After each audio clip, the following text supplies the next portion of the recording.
Bonjour à tous, Mamie Annie vous parle aujourd'hui sur Tourner vers l'avenir. La plupart des gens le constatent. Nous vivons des temps difficiles. Les perspectives sont sombres, les pronostics négatifs, les hommes politiques désemparés. Les églises ne transmettent pas de messages clairs et de plus en plus de personnes n'ont plus rien à quoi se raccrocher. Il nous manque un regard positif sur l'avenir. Et c'est précisément ce que nous apporte la Bible.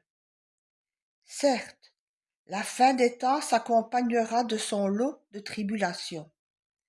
La terre sera soumise à des jugements, mais les jugements de Dieu ont toujours pour but la correction.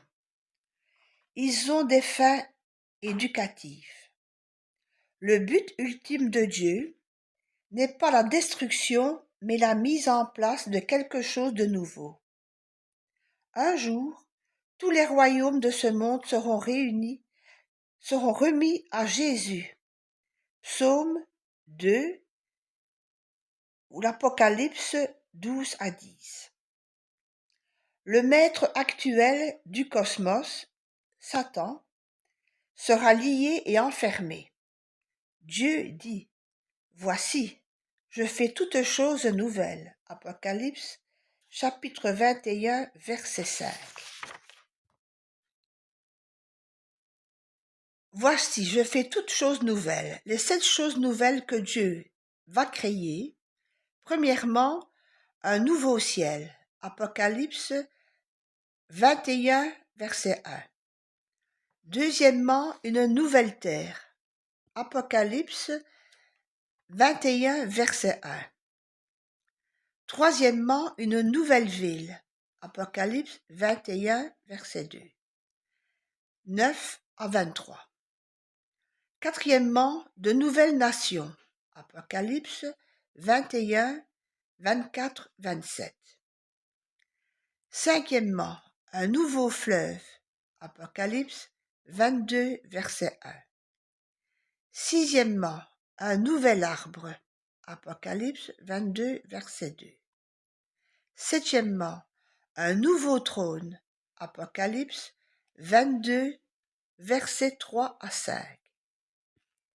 En tant qu'Église de Jésus, qui attendons le retour dans les nuées de notre Seigneur Jésus-Christ, le Sauveur, nous avons un espoir légitime d'être enlevés au ciel avant la survenance de ces choses nouvelles. Philippiens, chapitre 3, verset 20. Nous, le corps, attendons d'être réunis avec Christ, qui est la tête. Éphésiens 1, verset 22. Pour apparaître plus tard avec lui. Colossiens 3, 4. Ainsi, l'avenir est donc loin d'être sombre, et notre tâche est de fixer nos regards et nos vies sur le Seigneur qui revient.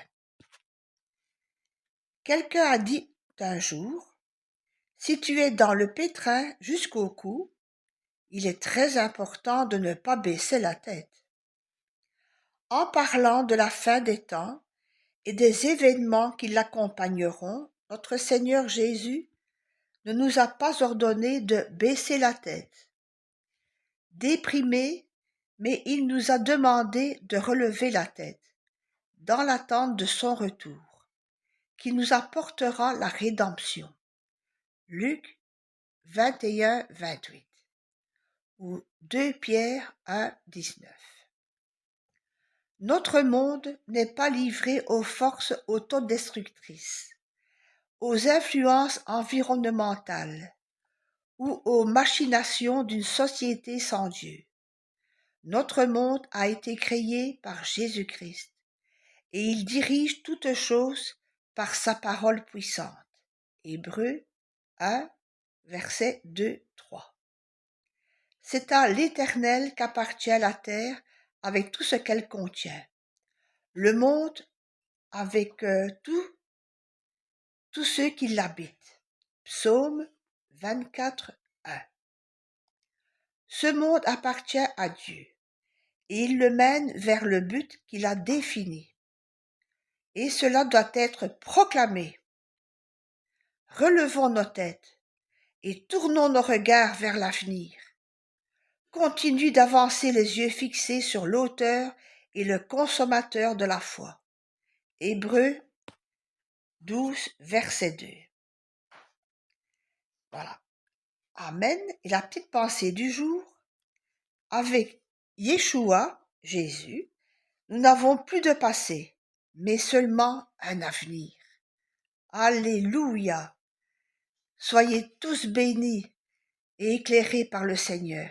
Amen.